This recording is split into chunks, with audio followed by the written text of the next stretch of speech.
Hello, good afternoon.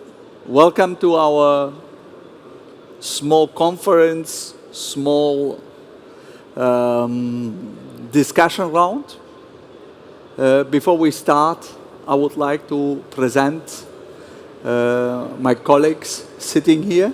So we have here the majority of the European or global aftermarket sitting. The responsible CEOs of the ITGs, Groupauto in Lyon, Mr. Guenter Weber, Mr. Ingo Reiff from Global One, and Warren Espinoza from ATR. These gentlemen are not only the CEOs of the aftermarket ITGs, they are also, we look with them, I know Warren especially for years, also have a lot of experience in the aftermarket on the retail side, but also on the side of the companies, of the producers like Bosch, Guenter.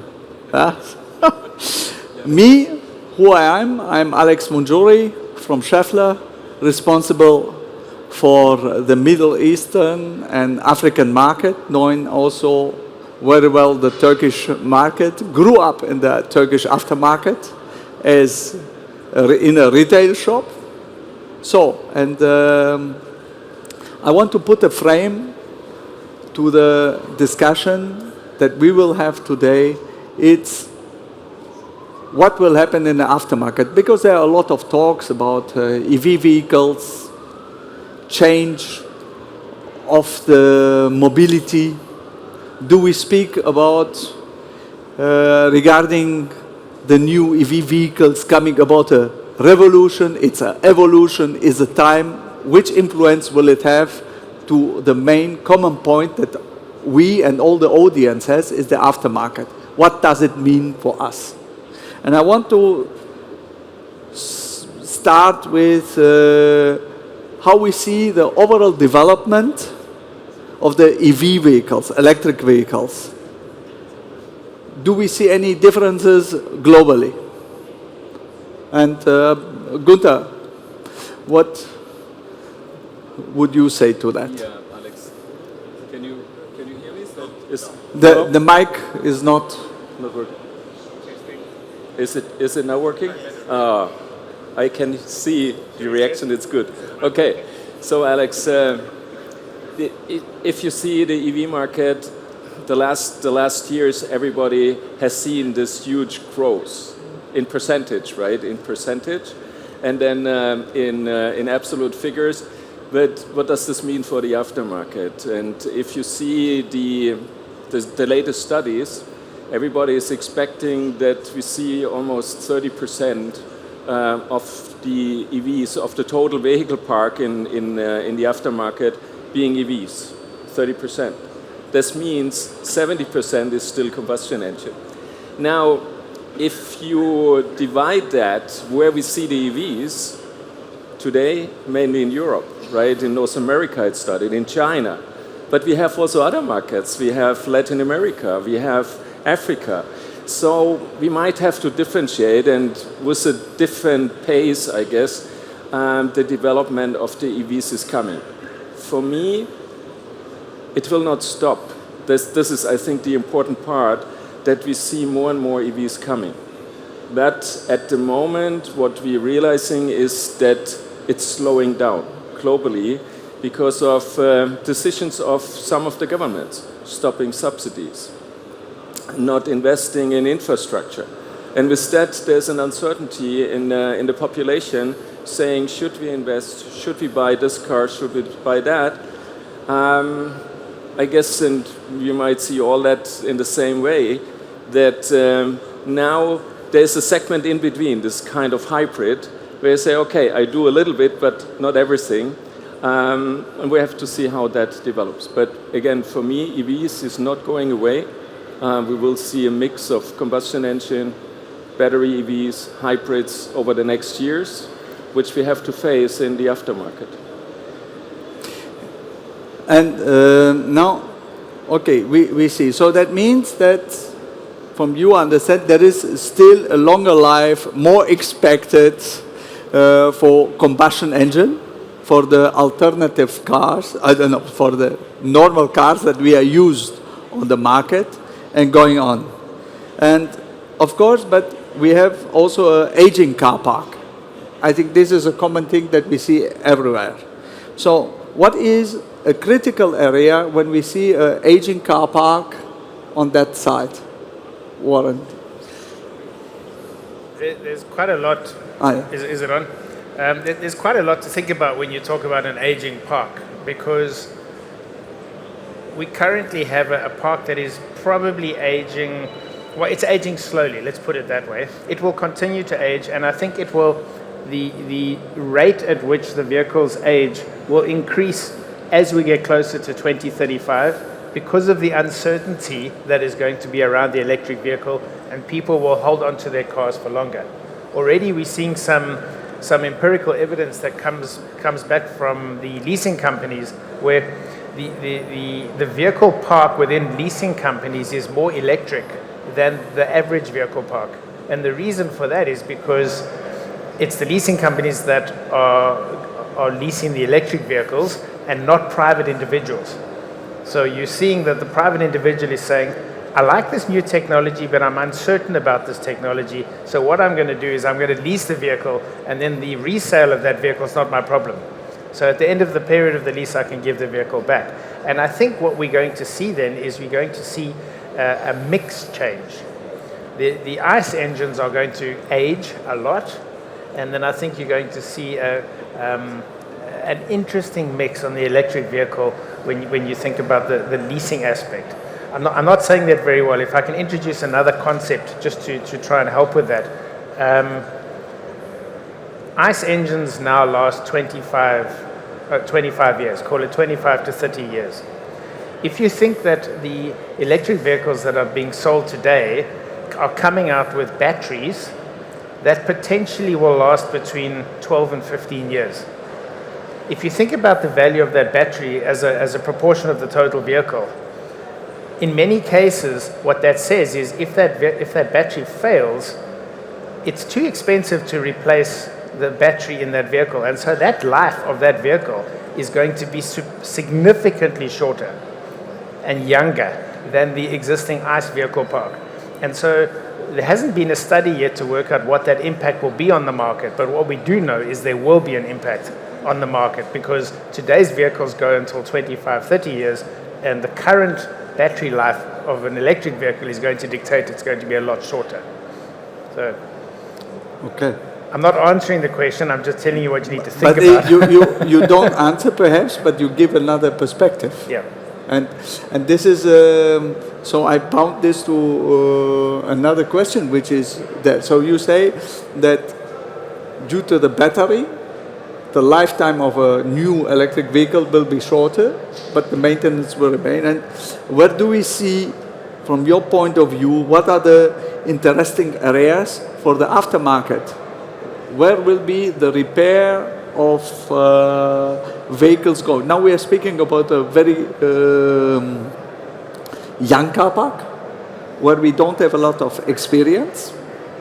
And where are the areas where we think today the aftermarket will be, or the repair areas will be pop up? So I think if I can answer this question, I think it is still very early, for instance, for the garages. All the suppliers have already started of being prepared of the e-vehicles, which will for sure come into the aftermarket, and for sure also the amount of e-vehicles and the portion of the total car park will definitely grow. So actually everybody is aware of this, and even if you talk to garages, they are aware, but the problem is not yet there. So therefore they let's say ignore the problem for the moment. But it is good, and we realize as ITGs that all the suppliers have started preparing themselves and start to talk to the garages, and the key is repeating. And the vehicles will appear in the garages, and once it is there, I think there will be a big change and a big run also to the services which are then needed. And garages need to rethink also the structure for the future. They need to be prepared better. But as I said, as long as the problem is not there, as long as the vehicles are not appearing in the aftermarket, we don't see any significant changes within the workshops. Okay. And yes. Can I add to that? Yes, of course. Want to keep that discussion going? I think we will, on the EV side, we might see some different products coming more to the aftermarket than what we see with the combustion engines. I think the tires is one area where, through the weight, that we see more tires being needed. Other areas might be thermal management. Thermal management, not what we know today, but with cooling down the battery, heating the battery for different conditions, that will bring new areas and new business to the aftermarket. I heard at the beginning from EVs, braking will completely go away. I don't think so, right? We see that already, and there are markets like Norway or the Netherlands where we can see already that the braking business is still a good one. So there are areas which we know, some new areas might come, and there might be areas we do not see yet because we do not have this experience from the life cycle of these cars. But what I have seen in some countries, at least in Europe, it's not too bad, the business of EVs. And it's also, from the component side, more expensive. Yeah, we also have to keep that in mind. So that not yet really defined, but some areas we know. And for example, wiper plates we might need for all areas and for all cars and trucks. Yeah, it's always a search if you have a new technology to find the way how they fail. With many years in the aftermarket, when I listen to my OE engineers, they say, our products are so good they will never fail. And later on we see that we earn quite good money with that. We had a funny story some years ago. One of my OE colleagues came to me and said, well, I don't understand how you sell this product so much because we made it so good, it doesn't fail. And it was in an audience of all our aftermarket colleagues. Everybody started to laugh. And this is unexpected repairs, unexpected thing. And I'd like to add something there. I think what we have to be aware of is, as the technology in the vehicle and as the vehicle becomes more electrified, there's a danger in the independent aftermarket that the perception is that it's only the OE dealers that can service that vehicle and can repair that vehicle. And technically that might be the case in the early days, but what we have to, as an aftermarket, really focus on is the knowledge transfer to make sure that the independent aftermarket is capable of doing everything that a dealer workshop is, or the approved workshop is capable of doing. And there's an initial perception immediately when new technology vehicles come out, and I'm talking specifically with the electric transmission, there's an immediate perception that the independent aftermarket can't service that vehicle. And it can. Maybe the concentration of technicians that can service the vehicle is not at the right level yet. But if you go and look at Norway, which is arguably the country which has the highest percentage of electric vehicles, you can see there the aftermarket is beginning to it's surviving. It's slightly evolving in some of the services that it provides, but it's doing fine. And so we're a resilient market. I don't think we must be sitting here being nervous. We'll be fine. I agree with you because, there is something, anything what moves needs one time, has a wear and needs to be repaired. The notion of the repair is changing. And now both of you pointed out the Scandinavian Nordics. And I think for us, this place is a kind of a lighthouse. A lighthouse to see, to learn, and to adapt to the other markets. And now I want to go to next another topic to say how can we prepare the workshops, our final consumers for that. And I think there is a a responsibility of us all, the manufacturers as well as the ITG side, who is concentrating also that side. And how your partners are preparing this kind of things? I think it's working. Is it working? No. Yeah.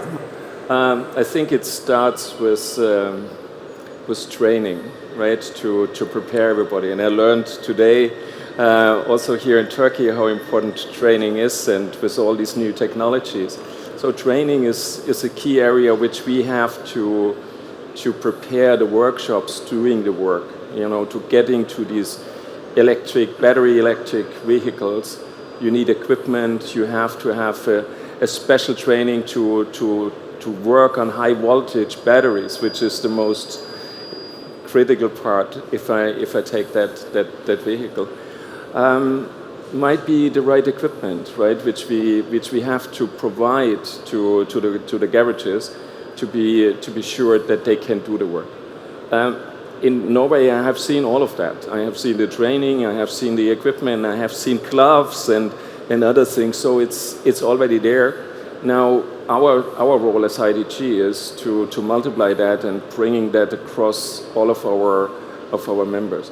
But I think, I'm not so much scared about that, because I'm seeing already a lot of workshops doing repair on EV cars. So they're focusing on that. But you have to change a little bit. I think it's important. In our ITG, we have already 1,500 workshops doing work on EVs, which is quite amazing, right? Everybody's saying it's not there. It is already coming, I believe, and I feel confident that the change will happen very smoothly. If we just look into the past, when the mechanics and the workshops were just repairing mechanical engines, there was no electricity, no electric items inside, and then it grew, and there were more components inside which were electric. Then suddenly test equipment was needed, and some people then were scared and say, oh, this is the end of the aftermarket, we will lose everything to the OE garages. This didn't happen, and I think the same way it will work with the e-vehicles in the future. I'd like to add to that, if I could just add that if you look at the life of a vehicle, the OEs are not capable of supporting that vehicle for its full life. The vehicle manufacturers need the independent aftermarket. And so it's going to be a combined responsibility between the vehicle manufacturer, who in the initial phases has no real incentive to share the information. It's the suppliers and the manufacturers of the product that is going into that vehicle who have an incentive to share the information. And it's the distributors who have the last mile and who own the workshop in terms of the relationship. They have a responsibility to make sure. So it's a collaborative process to get the knowledge and the know-how from point of manufacture down to the workshop to the technician, so they can keep that car on the road. So that process has long been established. It happens today, maybe not on the electric side, but it happens. So I foresee that will continue. I don't think that will change. But I guess if I can add to that, where I'm a little bit getting nervous is, we're changing in technology. We're going more and more into software. We're talking about, PCs on wheels. They're driving. And with that, we need a different type of knowledge, but also talent. And my concern is, can we find the talents today and even more in the future? Because this is, for me, the biggest challenge our industry is facing, to find the right talents to make that all happen. I think we can think about what we need in equipment and in training and all these kind of things, but do we get the people in our industry dealing with these new and latest exciting technologies, sensors, which we see in these EV cars, software, and all that kind of things. I don't. Maybe you see that differently. And Guenter, you are touching now a point where I see also a hurt point of our business. Our business, the automotive aftermarket business, it's a business where I look here around and I know many people there who are with heart, who love this business. But the problem that we have is that from outside, speaking to my friends, they say, what is aftermarket? Yeah? In some countries the word is even bad. And they say, what is this? Because they compare or they transfer the knowledge of a dirty workshop, people in oil, yes, into our business. So it's known as a dirt business. And this is not attracting youngsters. Because even the youngsters of today, I know it from my interviews, they have complete other ideas of how to work like we were those days. And we have to make it more attractive. We have to explain our branch. We have to explain that it is a future. It is not anymore this dirt bank. I remember I had friends who made in Germany this apprenticeship. And because they were having hands in oil, some of the older semesters here and older people know the nickname were the Ewings, yeah, because of the oil. So the Ewing. So and we have to transfer this and to tell it's not like this. It is a job.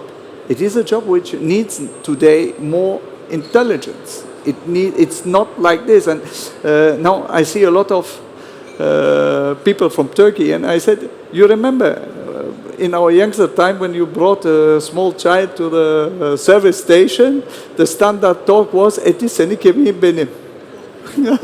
So it was like this. Yeah? So I will not translate it. It is very bad.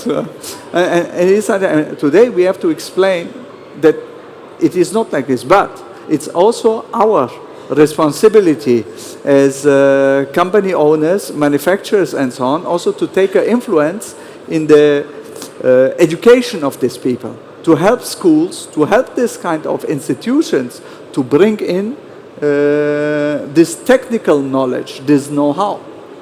And this is, and I think this, we in the aftermarket all together have a very nice initiative, and I see the placards here about talents for AA. So this is, I think, a very good initiative for the future, attracting people to us. But we have to do that also, because otherwise we will, like Guenter says, we will have everything ready, but we will not have the people who do the job. I think in some of the discussions that I've had with the workshops in various markets and in a number of countries, when I ask the workshop how they plan to be ready for the new car, I get some very wide responses. One of the responses is, it's not my problem. I plan on retiring. By the time the electric car's here, I'm gone. And, you know, we laugh about that, and it's a flippant answer, but at the end of the day, it gives an insight into us understanding that there is going to be an attrition in that level of the market, because it's only those that want to evolve and focus on the new market that are going to be around. And so it is true, the independent aftermarket is not a sexy market, it isn't a sexy employer, and so we do have to, and we're probably talking to the converted in this room. Everyone in this room is probably plays some role in the independent aftermarket, so this isn't the preaching to the converted. But we do need institutions like Talents for the Automotive Aftermarket, which go out and try and catch the students when they're still at that age where they're trying to decide what to do, and to try and say to them, come, there's something exciting happening here. There is a future in this market. You know, the fact that the car's changing in technology does not mean that this market is disappearing. There is a future. So I think both organizations were founding members of Talents, if I remember correctly. We are supporting this as well, and you are both, or three of you are fully right. We need to attract the people who are at school. We need to get them when they being socialized at school. So somehow we need to get them there. And you fully right mentioned these are computers on 4 wheels.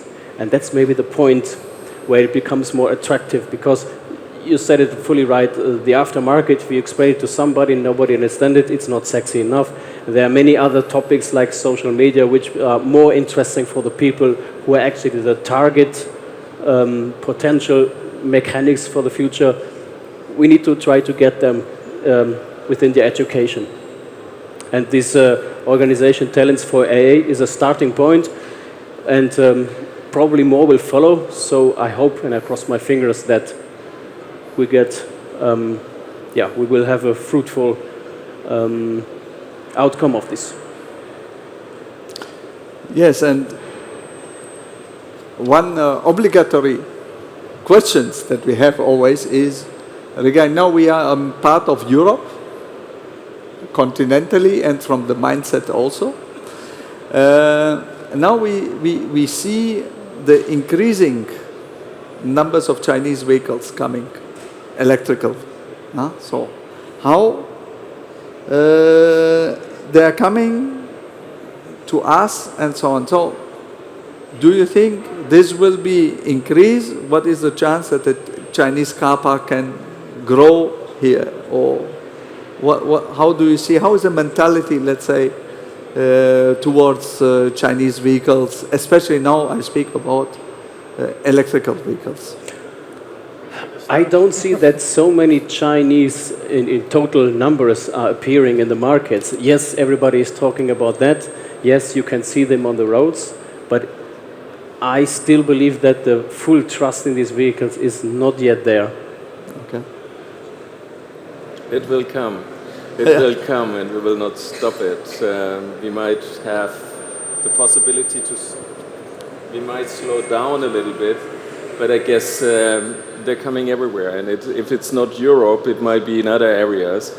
But you see the tremendous amount of cars they produce. They're looking attractive.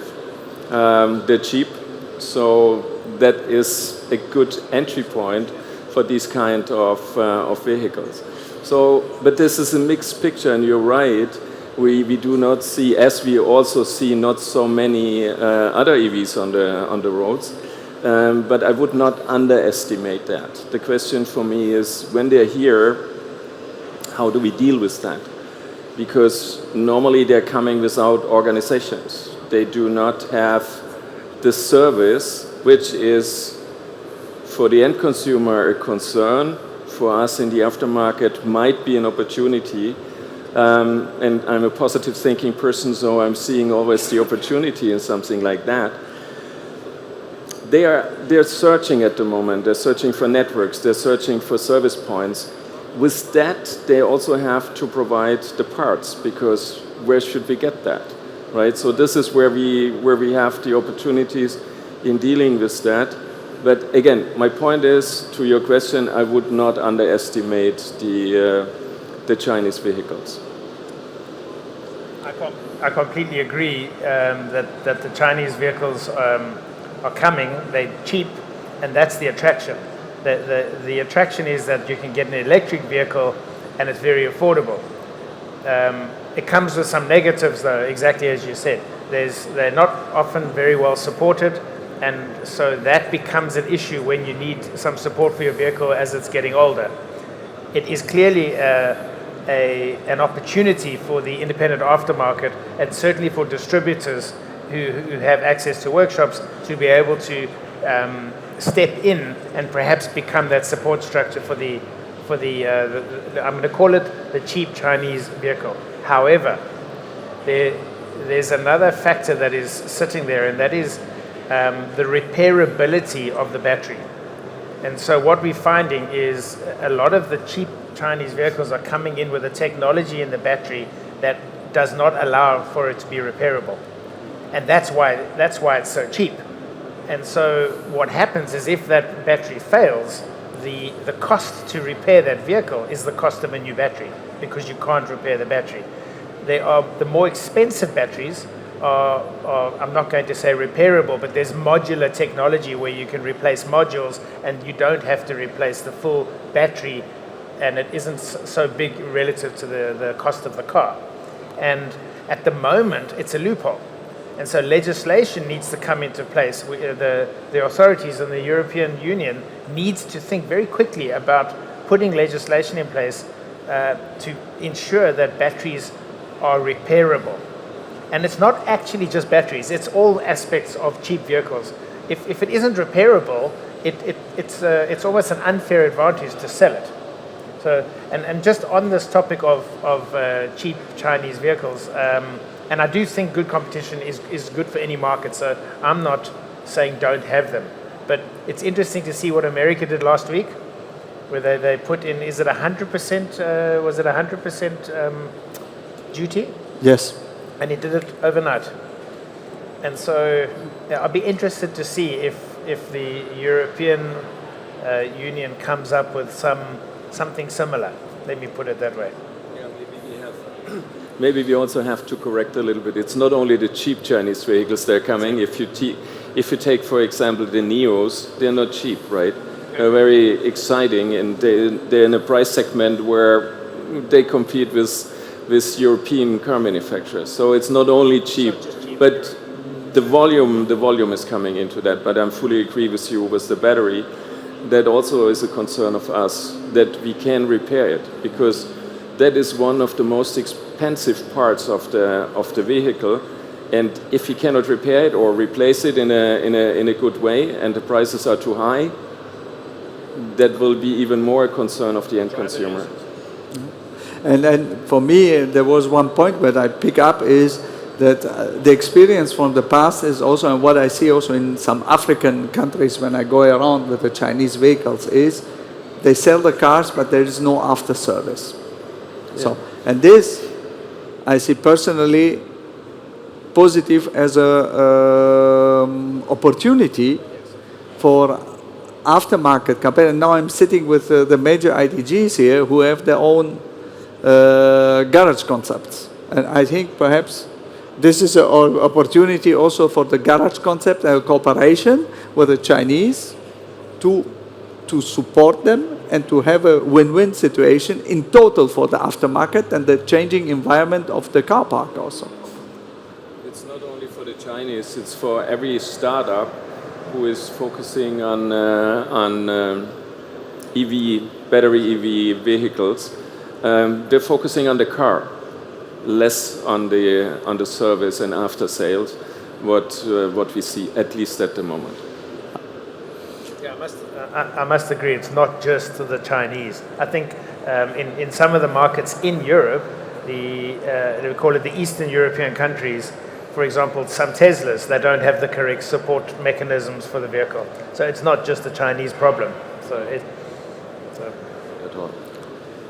Okay, now I would like to pass the word to the audience if you have some questions towards us. No questions? Sorusu olan yok mu? Okay. Oh, a microphone, please.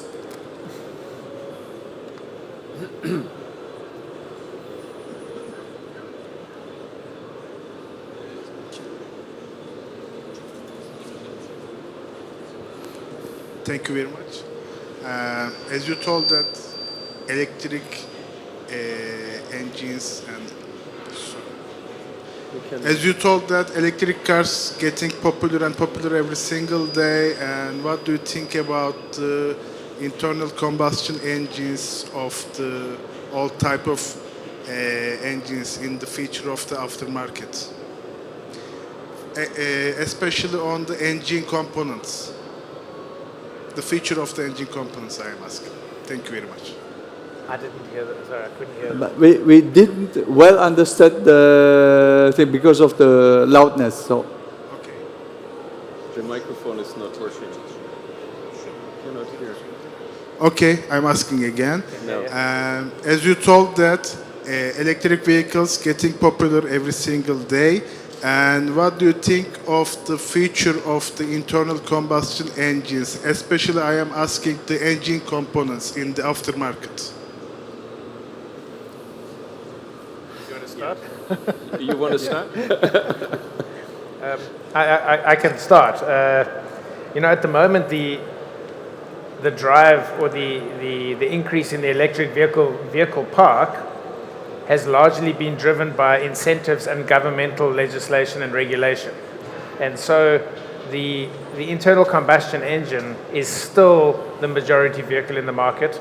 And if you think that the average age of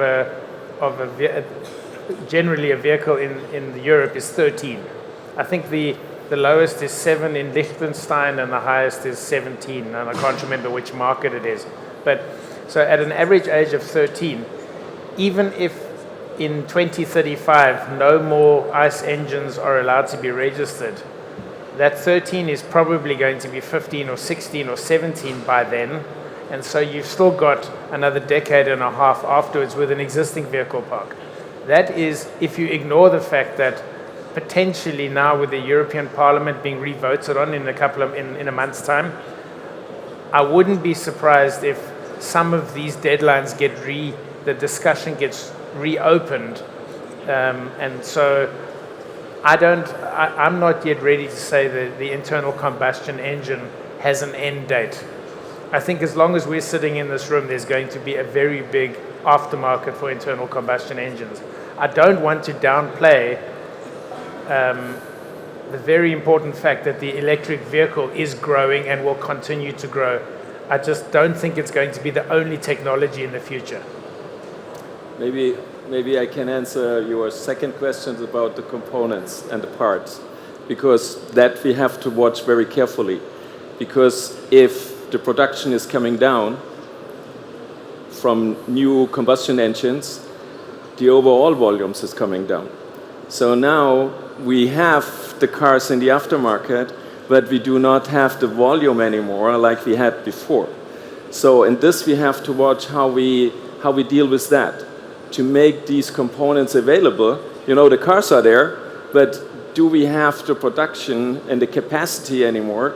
Because you have seen that we're in that technology transformation. One technology is coming down, the others is ramping up. And this is normally something where we have to watch very carefully to make these components still available. And some of the manufacturers are talking about the last standing man, to say, okay, I want to keep that as long as possible. The question is how to adjust the production and how to keep the cost on a reasonable level, which is for me a little bit a concern. Yeah, but we have to see. But at least the volumes are still being there, for the next years. Does this answer your question? And I think we should not make the mistake to play out e-vehicles against combustion engines. I think in the future there will be a total and balanced mixture of both technologies. For the moment we have the situation in the European Union that yes, officially it will be blocked until 35, but it is under revision in 2 years already. We will have elections very soon. We expect different majorities in the parliament. So the whole thing will be opened up again. And I think the pressure from the public is there. They're aware that people tend not to be forced to go only for a B, for electric only strategy in the future. And also the pressure and also the impression from other countries. If we just look into Japan, there is a bright consensus and unity between the politics, the industry and the public that also in the future there will be alternative fuels play a bigger role. The same counts for if you go into the neighborhood of Korea. So also there a big institute mentioned e-fuels is the future also for us in our country. If you go to China, the government declaration 2023, they mentioned we will see at least combustion engines until 2060, 60. And it is at least, so it will not stop. There is no end date. And if you look into the USA, where also Sorry.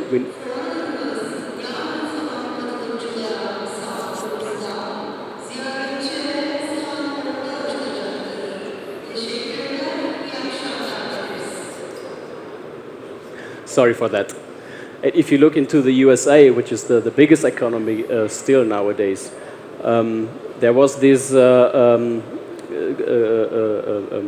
regulation from the Biden administration where they also decided to develop synthetic fuels in the future, and they are pushing this and they are subsidizing this.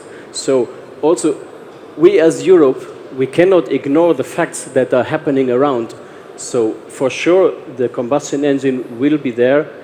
Everybody is I think we can agree, everybody, that we need to go away from fossil fuels or fossil or decarbonization. We need to force this. But in fact, there will be opportunities, and I personally don't believe that it will be finished after 33, especially in countries who are not generating their energy out of green energy.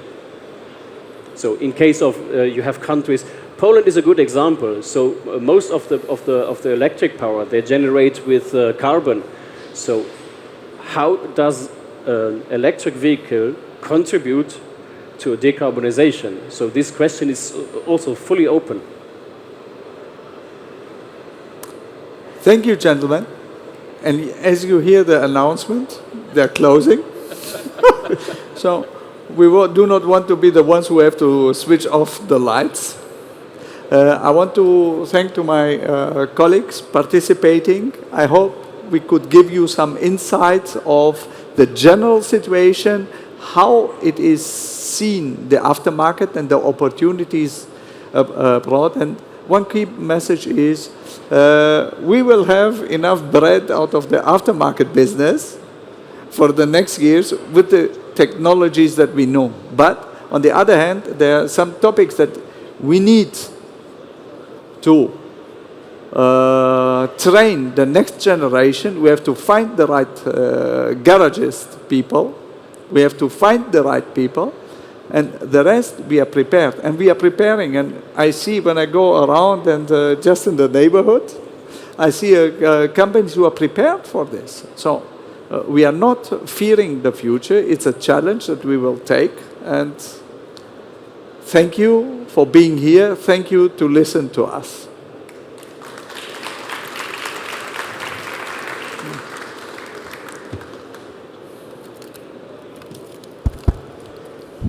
Okay, ses geliyor, tamam.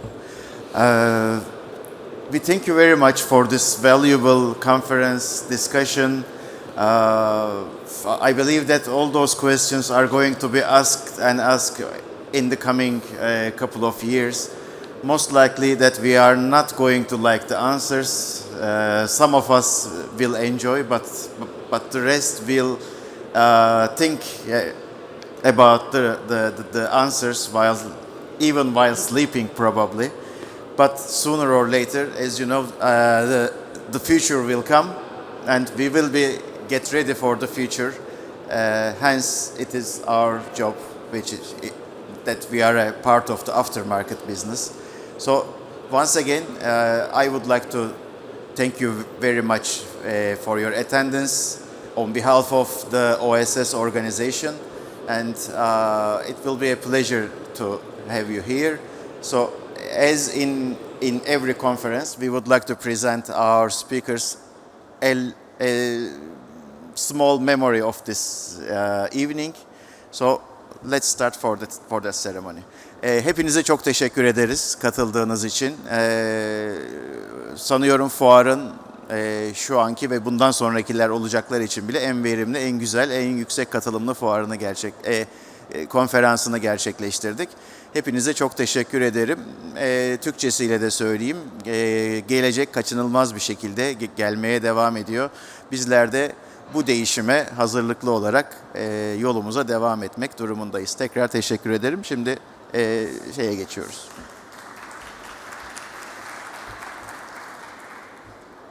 So I am going to present the first plaque to my dear friend Alex Mungiuri, who has accepted to be the moderator of this nice conference, and without any hesitation, without asking why or letting me wait. So Alex Mungiuri, I also would like to thank you that he is also representing the Schaeffler company here. I mean, not to be forgotten. So thank you very much.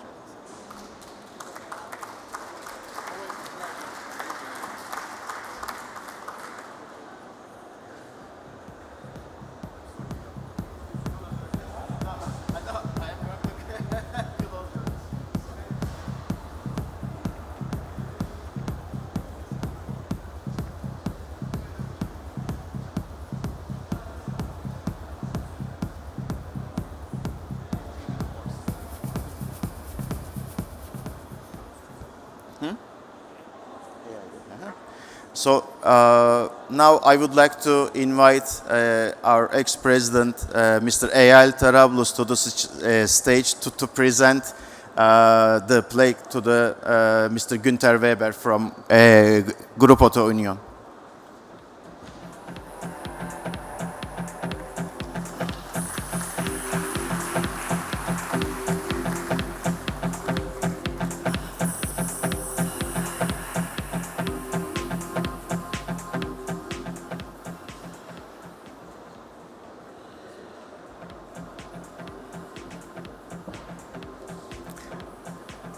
Thank you very much, Eyal Bey.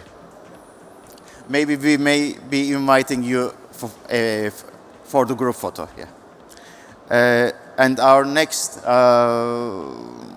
president, the last term's president, Ziya Bey, I would like to invite you to present tonight's memories to Mr. Espinoza, who is representing the ATR International here tonight.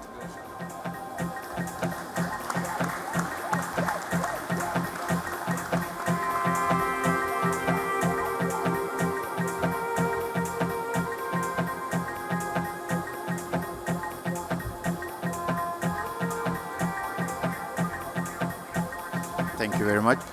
And last but not the least, I would like to invite our current president, Mr. Ali Özçete, to the stage to present today's memory to Mr. Ingo Reiff, the CEO of Global One Automotive.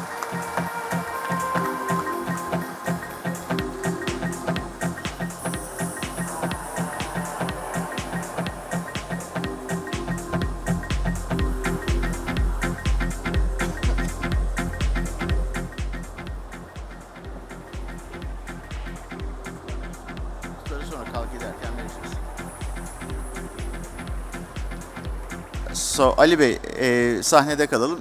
Ziya Bey, Eyal Bey, sizleri de tekrar rica edelim. Let's have a group photo all together.